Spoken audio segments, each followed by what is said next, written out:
Hi, this is Mark with Skywagon Podcasts, and we do these series of podcasts with interesting people associated with aviation.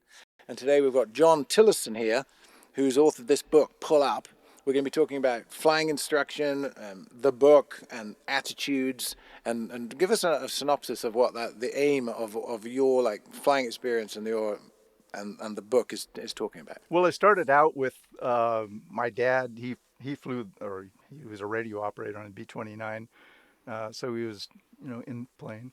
But after the war, he wanted to become a pilot. He became a private pilot, and he bought this. I don't know. It was like in 1957. He bought this beautiful Cessna 172, blue and silver, and we'd fly over, South Dakota to see my mom's family and That's all the that stuff. second year they made them. Yeah, yeah. It was, your planes. But we'd fly all over the place, Mm. and so that was my introduction to flying. And then when I was, I don't know, 19, 20 years old, I think, he made me an offer. He said, "Hey, I'll tell you what. If you pop for the gas, I'll pop for the airplane." How And old were you? 20. Oh, okay. And I How said, much was gas then? "Oh, it was pushing at least 40, 50 cents. I don't know. I don't know. 40 cents a gallon. It was up there. It was up there." When I would see my dad, we'd be in the airplane flying. We went to Lake Pillsbury and all that stuff. But mind you, I'm like 7 years old at the time. And so when I go for my solo cross country, where do you think I wanted to go? Lake Pillsbury. Oh, I have never landed in 50 years. I've never landed at a gravel. I mean, the gravel had to be an inch in diameter. It's an old Forest Service runway, yeah. runway, and it's only a one-way strip. You can't land south, so you have to land north. There's a big mountain on the north side, and I was coming down, and once I hit the runway, the gravel, I thought I was going to wreck that airplane. It was just a little 150. Anyway, after I got my license, we started flying to Mexico. I'd split the cost with a couple of guys. I was the only pilot. So we'd go down to Baja and all of that. Back And when you just, could, safely, yeah. yeah, yeah. And like you say, the price of gas, I mean, in the United States was cheap. Once you cross the border, it was, practically giving it away, Yeah. you know. So I just got the built hours and finally got enough hours to get the commercial license.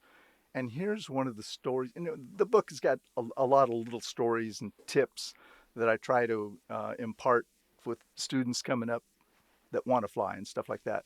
And one of the things is when I was going for my commercial, I had to get checked out in a Cardinal RG, and it was not that big of a deal. It's an easy airplane to fly, but I could not fly it with this particular instructor. He was kind of like a John Wayne intimidator. I wouldn't make it a habit calling me that, son. And Oh, so it was a character clash. exactly. Mm. And I was all thumbs. I could not fly that airplane. And after the flight, I sat there and said, what was that all about? What happened? And now I realize you've got to have a good It's relationship got to be a with the, match. yeah, Mm-hmm. yeah. You got to enjoy it too. Yeah. You got to enjoy it. So you worked your way up to the biggest. What's the biggest plane you've flown? Metroliners. Oh, Yeah, okay. 21 passenger. Commercial, Yeah, yeah, airline. yeah. Yeah. So after getting my commercial, I got the instrument rating pretty much right after that. Not too long after that. But this is where I started. We took a trip. It was called Espiritu de las Americas. I had planned it for a whole year. It was a 13,000-mile route to go down to South America. We rented a Cardinal, a fixed-gear Cardinal, and Oh, that's the one in the book with the photograph with the federales looking at it. yeah, exactly, Yeah, yeah. exactly. And so I got my instrument rating, and I think it was 8, 9 days later, we took off for South America. And I was thinking, okay, I want to get this instrument rating, because if we run into a cloud, I want to be able to fly through a cloud without any problem. I didn't think about Mexico City. Oh, the smog. Yeah. Oh. So we're about 15, 20 miles out, and I get ATIS, and they're saying 3/4 of a mile in visibility and smog. That was like LA in 91 when I learned. Yeah, there you go. So I'm starting to think, the pucker factor's starting to get that same. Okay, I'm setting up the ILS for, I think it's 2-3 or whatever, and trying to identify, all the VOR, the NDB, But you speak Spanish. a little bit, enough to get you into a lot of trouble. Oh. So I set up for the approach, and we're coming down to minimums. Well, not 200 feet, but we're coming down to 500, 600, 700 feet. And there's this DC-10 right on the runway facing me. And I'm thinking, what the heck is this guy doing? And a second later, I realized, oh, he's on the taxiway. And I'm way off course. So the needle was pegged. I mean, I hate to admit this, but the needle was pegged, and I made a sharp left turn to get onto the runway. But that was my experiences. And that's one of the things I tell students is just be careful, prepare yourself, and if it doesn't feel right, do a go around or whatever, So how many hours of instruction have you got now after all the time? Oh shoot, probably 7,000. So you've seen it all. Yeah. So the book is about events in aviation and what you can draw from it inspirationally, or your attitude. You change the frame of mind. And I mean, some of them were people who had never been able to fly, and they just did. Right. The helicopter guy. And I'm just coming back to, you've got to encourage people. You've got to make that cockpit comfortable, because when I was at Sierra, there was one guy that just he was racking up 40 hours and he didn't even solo yet, and they gave him to me, and I just said, so what's the problem? And he said, well, Mr. Tillison, my instructor, he's not happy with me, and he gets angry with me, and so a light bulb went off, and I said, okay, what we're going to do, we're going to take out a trust account in you, and you can just fly and have fun. I'm not going to sit there and criticize or judge you at all. Just have fun with it. And that was very different for him. And we went up and he soloed very quickly. But that was just, the change was amazing to me. How if you're kind, if you can make it nice, fun, enjoyable in the cockpit, it makes a huge difference. Gets rid of the pressure. Yeah, it's a huge difference. But what about pressure when there's an event of some sort and you have to deal with it? How do you adjust your frame of mind if you aren't ready for it? Like, there's a lot of potential disasters averted by people who take control. The opening salvo of the book it talks about Sully, and there's I offer the book on audio and ebook, and then the text itself. But on the audio, I start out with Sully. Hey, we had bird strike, returning back to LaGuardia, and he says it about like he's ordering a hamburger at McDonald's. He's totally calm. Putting it in the Hudson. Yeah. And that's one of it just reconfirms. Wow, if you're comfortable, even if you're under the gun, if you can just say, hey, wait a second, I can't panic. Panic is the pilot's worst enemy. Well, what I find, because I may have had some events, is when the thing happens, when the oil hits the windshield or the prop stops or the noise happens, you get a burst of adrenaline, and there's bam, yes. And you're instantly looking for the issue, counting the wings or whatever it is, seeing that it's running. And then after that, there's this sort of slow motion happens. And a million things happen in super slow motion. Yeah. and then when you get on the ground, then you're like, oh.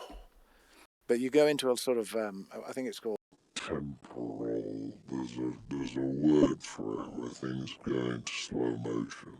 Right. you either freeze or run. Right. Yeah. But that squirt of adrenaline is what you've got to get over and not panic. Yeah.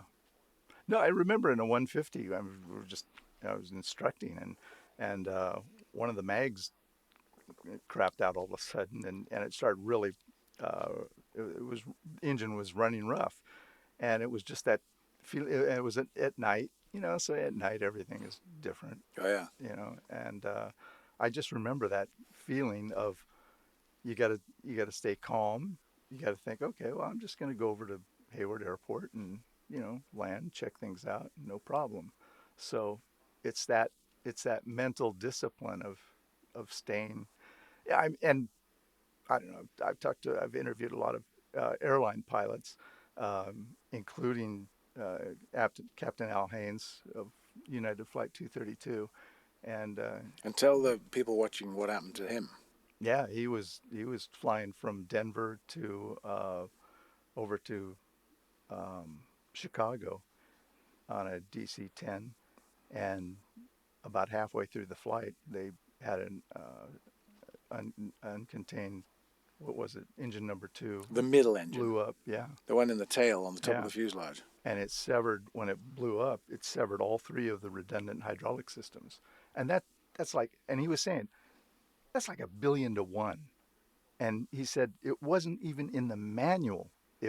If you lost all hydraulics, it's like, well, that just doesn't happen. So no gear, no flaps, no ailerons, no rudder. No brakes, no nothing. Yeah. So they're there, and he said, this isn't supposed to happen, but I think it just did. So he brought Denny Fitch up. Denny Fitch was a United flight instructor in the back, and Denny Fitch went up there and says, "Hey, if you need some help, I'm here." And Al said, it's a perfect example of cockpit resource management, of taking all your resources, everything you can get. But wasn't it? It was oscillating its way to the ground. Yeah, fugoid. And it was going to kill everybody. Oh yeah. It was 296 people on board. Yeah. And they're in this. Well, at first, when it happened, I think who was it then? The co-pilot, he had controls, and Al said, "I've got it," and he said, "That's the most ridiculous thing I've ever said in my life, because there was no control. There was no control." So Denny Fitch, he was on his hands and knees in the middle quadrant there, working the power just to keep the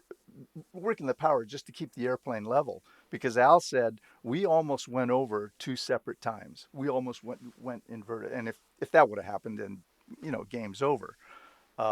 So they were controlling the airplane with power, and on top of that, though, they were having to deal with this fugoid oscillation, where it would, the airplane would come up, it just about stall, and then come back down, and it would gain airspeed, and because it was an increased airspeed, then it would come up, pitch up again, and they're doing this over and over again from 37,000 So feet. it probably took half an hour. Oh no, it was 40. I think it was 40 minutes. The passengers are in the back through all this. Yeah, passengers. And then he got it to an airport and Sioux crashed it onto the Sioux runway. City, yes. And so he's dealing with this fugoid oscillation, and Kevin, when they finally line it up with the airport at Sioux City, Kevin, the air traffic controller, said, "Okay, you're cleared to land." And just to give you a state of mind of Al Haynes, he kind of joked and says, "So you're gonna give us any runway, huh?" I'm glad, because we can't. And it's not long enough. We can't. Yeah. It's not going to fit because it's got no brakes. Right. And it was 6,000 feet in length. And so you're in this fugoid oscillation all the way down. They're losing about, I don't know what it was, a couple thousand feet a minute. They're a higher airspeed than they should have been. And so right at the last minute, they're thinking, we're going to do this. We're going to get this thing on the ground. but then the few good oscillation kicked in, and the airplane started to uh, turn to the right, and somebody was hollering, left, left, left, left, bring that wing back up, and it was too late. I think they caught the wing and started to catapult, and you would think that, nobody's going to survive that. It was just a ball of fire and all that. I mean, if you see it on TV, it's like, whoa, but it was the majority of people survived. Of course, there was 100 casualties, 101 But if casualties, it had something just like that. pirouetted into Oh the yeah, ground, yeah. yeah. I mean, the same thing happened in Japan a few years earlier, where they lost all hydraulics and they lost control of it. Zero people survived that. So what we say is they should have just spiraled, went into a graveyard spiral from 37,000 feet, and game's over there. Yeah. But the the team, that's why I say cockpit resource management was one of the finest displays of teamwork that you could imagine. Working together, yeah. Oh yeah, yeah, What I've noticed after the initial bang, where you wonder what happened, in that glide, he fought it for 45 minutes. yeah. I was in a turbo 206 and the turbo exploded. The impeller came off and the oil came out. Wow, yeah, And I saw the manifold pressure go down, so I thought the turbos exploded. And I'm at 10,000 feet. Well, it took half an hour to glide to Kernville. I pulled it to idle so I could use the engine at the end of the flight rather than the right, beginning, so I yeah, had some power. yeah, Because the manifold pressure still running. yeah, So I glided, and it just took forever. I got bored of the emergency, and I called on 08 at Kernville, and the lady who was flipping the burgers had the handheld. She goes, "Oh, we're using right traffic for 26." And I said, "Are their engines running?" And landed it on 8, and then pulled off the runway, and there was so much oil on it that it left an impression of a dolphin on the ramp wow, because of the belly and the tail. So yeah, when we moved the plane, there was an oil dolphin on the ground. yeah, And it had pumped 5 of its 10 quarts out, and the turbo had come apart. But it took 35 minutes to have the emergency, yeah. and in that time you get over it, and you start looking at options that don't happen in that first bang. Yeah, that's the thing. Right when it happens, it's like, oh, holy crap, Yeah, But then you get into it, like you say, yeah. and say, okay, what do I have to do? But if you're an instructor, how do you teach that to somebody? How do you prepare them for that? You know what? That's a good question, because I used to uh, turn when the student wasn't looking. I used to turn the gas off, Nice.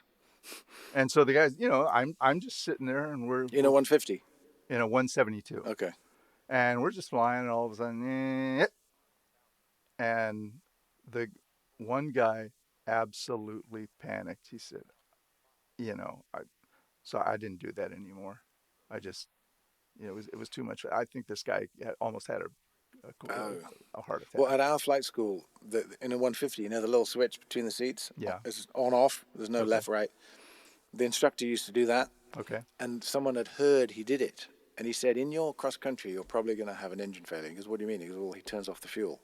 So he was ready for it. So he was flying along, and he saw his hand sneak down, and he saw him turn it off, and then you get 30 seconds, and it quit. And he goes, "What are you going to do?" He goes, "Turn the fuel back on," and did, and it carried on flying.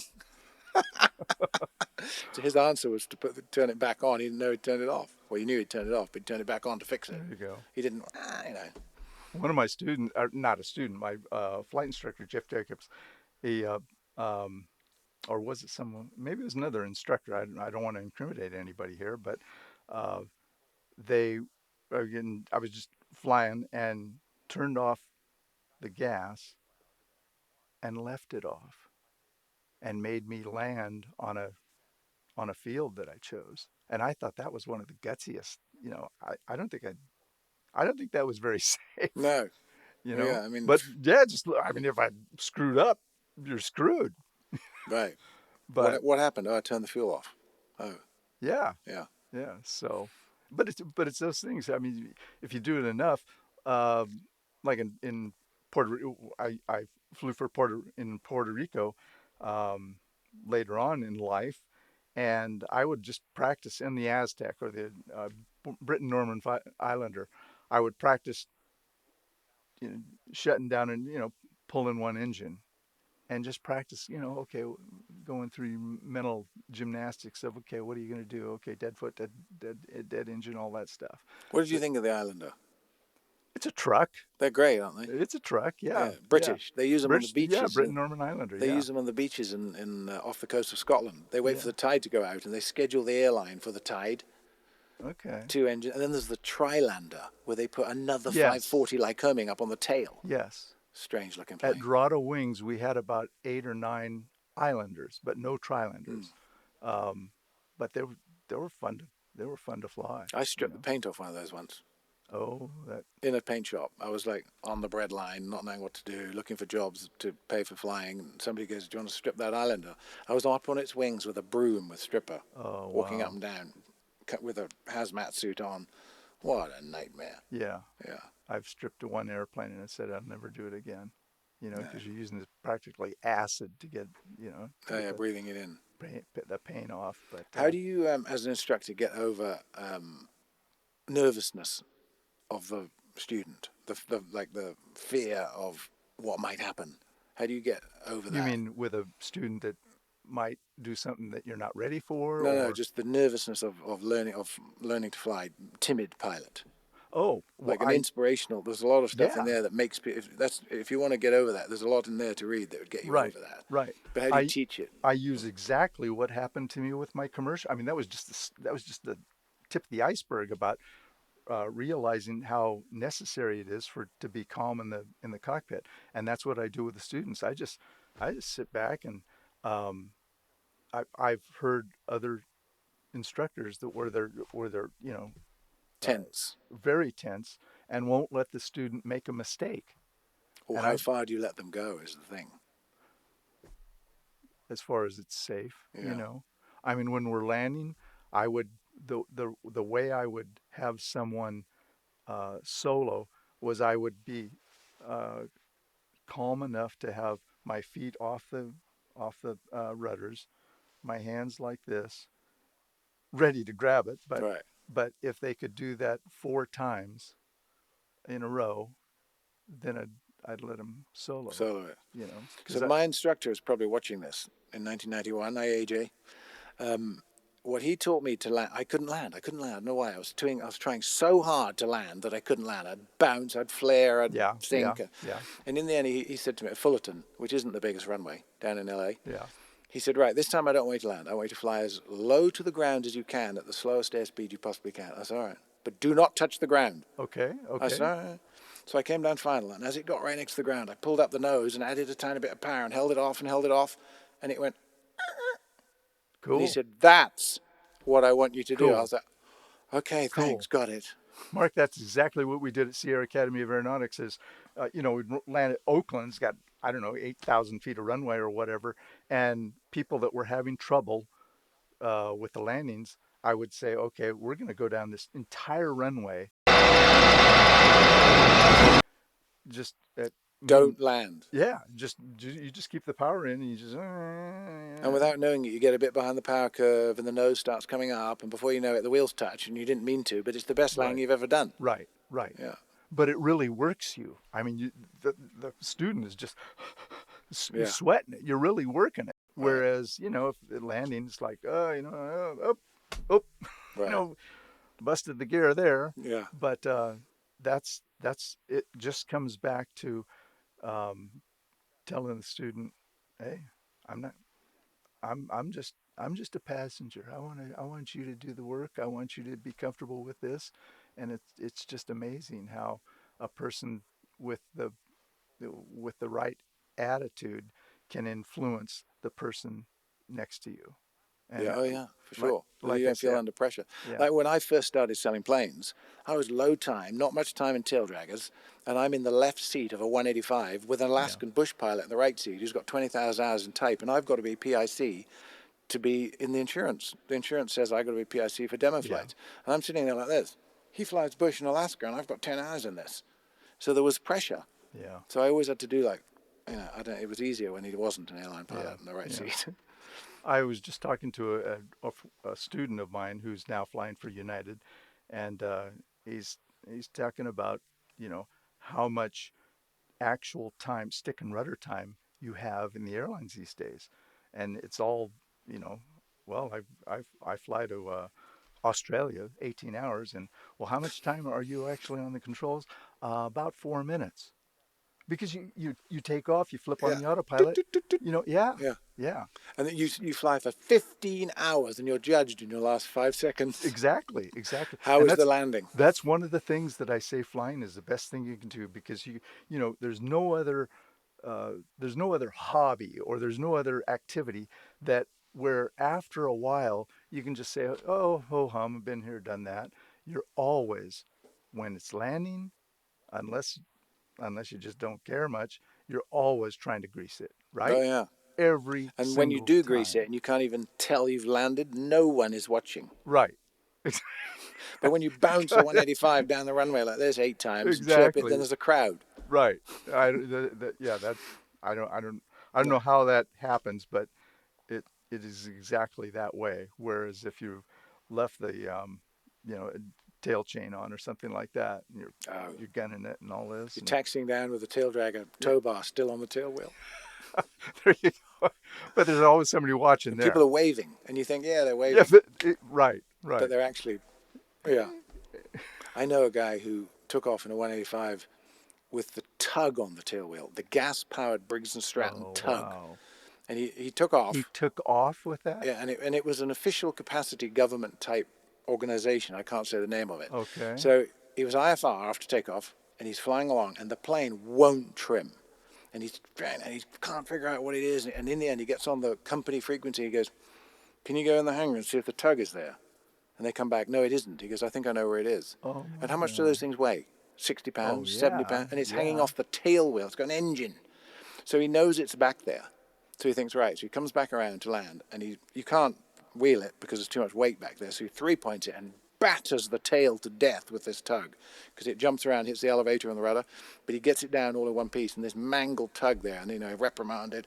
When he retired, he was given the tug as a trophy.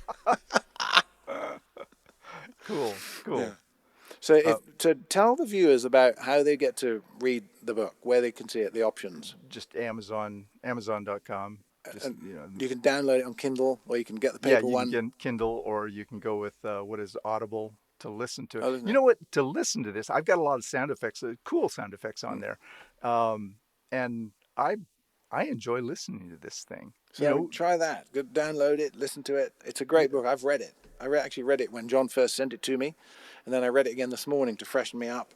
It's a quick, fast, easy, inspirational read, and it's yeah, highly enjoyable. yeah. Well, like with Sully, I've got the recording, his actual recording talking to He's ATC, so calm. and it's amazing, and he's more calm than ATC, because he says, yeah, we have an engine failure, I think he says total engine failure, and ATC comes back and says, confirm, uh, Right. total engine failure. He was beside him, so he couldn't believe it.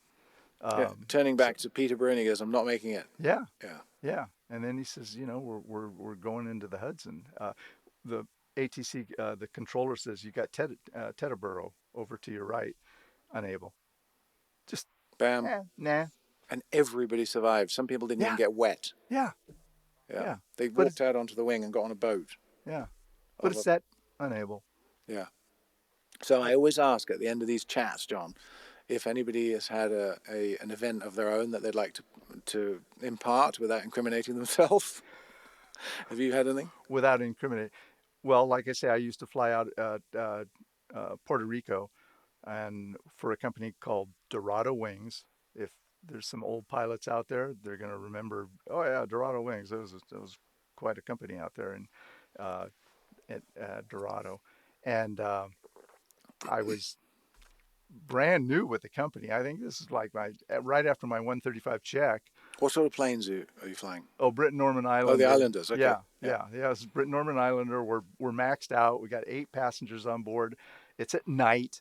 Mm. I'm going from San Juan to St. Thomas, which you have to pass over Culebra, which is shark infested. I mean, it's not a nice area to go swimming.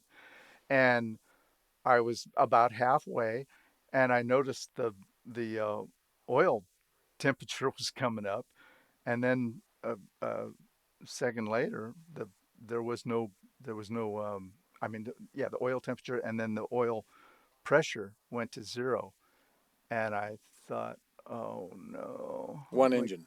yeah, yeah, the right engine.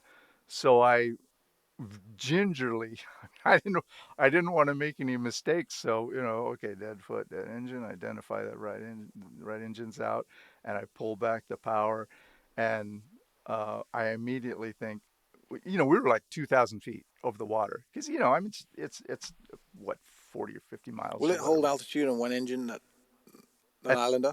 at uh yeah, it can climb, Oh, it'll because I climb. I climbed about 4,000 feet. So, and it's got two IO 540s in it. Yeah. Yeah. Yeah. So I climbed to 4,000 feet, and, you know, notified the towers, said Mayday, all that stuff.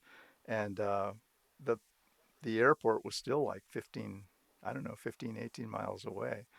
So I didn't know if this thing would hold altitude or whatever. So anyway, I climbed to 4,000, and then as I approached the airport at St. Thomas, I realized, oh my God, I'm high. No So way. yeah, Better than and low. there's no way you're going to go around, not at Right. St. Thomas, because there's hills and all that stuff, and we're heavy, so I just pulled the power back, and we're dropping like a rock, and I made the runway, but I always remember that, and it was a nice touchdown, and they clapped. The passengers are okay. Yeah, oh yeah. Were you, thank you for flying, thank you, thank you? You're standing at the cockpit door, thanking everybody. Yeah, yeah. But nobody, I was thinking, like, well, John Wayne, wouldn't they buy him a drink? Nobody Right. bought me a drink. I don't know why that stays with me, but nobody bought me a drink. Was the prop stationary or windmilling? I feathered it. So it's off. Yeah. So the passengers looking out on that side can see Oh it. yeah. Oh, Yeah, you could hear a pin drop after, we're flying out there, and after, when I feathered it, it's like, wait a second, what's going on here? Saving gas. Yeah, yeah. Right. So that was my Close call. close call, if you will. Yeah. Yeah. Well, John, So, thanks. Brilliant. Great to have you in. absolutely. Everybody should read that. It's brilliant. We do these podcasts, like I've said, there are many other ones on this channel. We have Skywagon University, which is an educational channel about different types of planes and models. And then we have Plane Crazy Life, which is a sort of adventure lifestyle channel. So like and subscribe all of them. And there's merchandise coming up. So, John, thanks very much for coming in. My pleasure. Thank you. Thanks.